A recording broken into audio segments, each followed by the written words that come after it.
Hi, everybody. Welcome to our second newsletter on the art of learned intelligence, where we're going to talk today about emotional intelligence.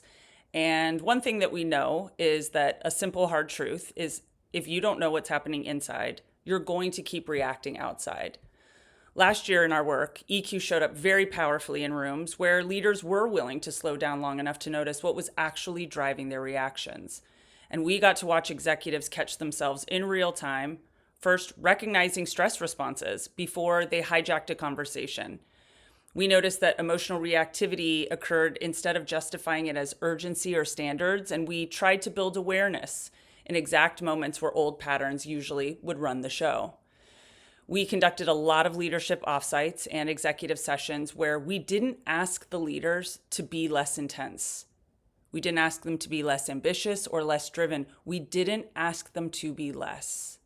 But we did ask them to be more honest. And leaders practicing naming what was present instead of powering through it. So potentially saying, I'm more defensive than I want to be right now. I'm noticing I'm already bracing for this conversation, and I realize this isn't about the deadline, it's about feeling out of control.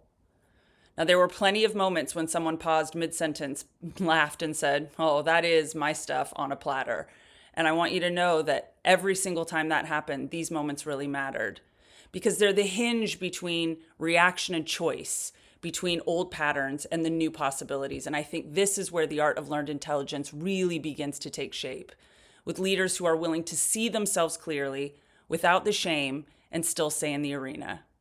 Because when a leader can own that that's my stuff, they're unlocking something much bigger. They are building that trust in the room. They are building clarity around their decision making, and they're creating more space for others to show up honestly as well. So EQ in this capacity isn't being softer. It's about being sharper and cleaner and more intentional with your impact. And it's the foundation for everything that comes next. So stay tuned. In our next newsletter, we'll be talking about relational intelligence and what happens when leaders bring this level of self-awareness into every relationship they touch. If you'd like to learn more about the art of learned intelligence, please visit www.theartoflearnedintelligence.com.